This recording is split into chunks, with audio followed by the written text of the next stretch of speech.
নমস্কাৰ daily job notification চেনেললৈ আপোনালোকক স্বাগতম জনাইছোঁ। আজি আৰু নতুন ভিডিঅ' লৈ আহিছোঁ। ভিডিঅ'টো শেষলৈকে চাব আৰু চেনেলটো ছাবস্ক্ৰাইব কৰক আৰু বেল আইকনটো ক্লিক কৰি থ'ব যাতে নতুন ইনফৰমেশ্যন আপোনালোকে পোনপ্ৰথমে পাই যায়। আজি আলোচনা কৰা জবটো হ'ল চেণ্ট্ৰেল বেংক অফ ইণ্ডিয়াই কেইটামান এপ্ৰেণ্টিছৰ পষ্ট মুকলি কৰিছে।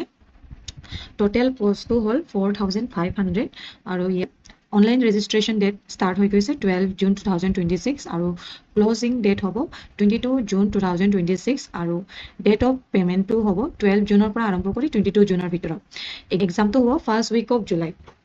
চেণ্ট্ৰেল বেংক অফ ইণ্ডিয়া এটা পাব্লিক ছেক্টৰ বেংক হয় আৰু আপুনি যদি বেংকিঙৰ এটা এক্সপিৰিয়েঞ্চ ল'ব খোজে তেনেহ'লে চেণ্ট্ৰেল বেংক অফ ইণ্ডিয়াৰ এপ্ৰেণ্টিছ পষ্টটো আপোনাৰ কাৰণে বহুত এটা ভাল অপৰচুনিটি হ'ব পাৰে। এজ এণ্ড এডুকেশ্যনেল কোৱালিফিকেশ্যন কেণ্ডিডেটজন 31 মে 1998ৰ আগত জন্ম হ'ব নালাগিব আৰু 31 মে 2006ৰ পিছত জন্ম হ'ব নালাগিব। মানে তেওঁলোকৰ মিনিমাম এজটো 20 আৰু মেক্সিমাম 28ৰ ভিতৰত থাকিব লাগিব। এনি গ্ৰেজুৱেশ্যন হ'ব লাগিব গভৰ্ণমেণ্ট ইউনিভাৰ্চিটি বা প্ৰাইভেট ইউনিভাৰ্চিটিৰ পৰা বা চেণ্ট্ৰেল ৰিকগনাইজ গভৰ্ণমেণ্টৰ পৰা। ডিউৰেশ্যন অফ ট্ৰেইনিংটো থাকিব পিৰিয়ড অফ এংগেজমেণ্টটো 12 মান্থছৰ কাৰণে।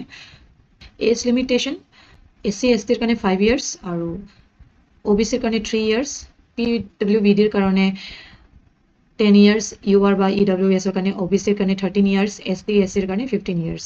উইডো, ডিভোৰ্চ উমেন আৰু women legally separate from their husband who have not remarried তেওঁলোকৰ কাৰণে এটা ভাল অপৰচুনিটি, তেওঁলোকৰ কাৰণে এটা এজ ৰিলেক্সেশ্যন আছে। 35 years for general EWS, 38 years for OBC and 40 years for SC ST. Selection processটো অনলাইন টেষ্ট হ'ব আৰু লোকেল লেংগুৱেজৰ টেষ্ট হ'ব, ডিপেণ্ড কৰিব ষ্টেট ৱাইজ। আৰু ইয়াতে এক্সামটো MCQ হ'ব আৰু general financial awareness, quantitative reasoning, aptitude, computer knowledge, general English আৰু চেণ্ট্ৰেল বেংক অফ ইণ্ডিয়াৰ প্ৰডাক্টছ এণ্ড ছাৰ্ভিচৰ ওপৰত। টোটেল 100 মাৰ্কছৰ এক্সাম হ'ব। লেংগুৱেজটো ইংলিছ আৰু হিন্দী হ'ব। চিলেকশ্যনটো বেছ কৰিব মেৰিটৰ ওপৰত। Selected candidatesবোৰে 15,000 per month পাব।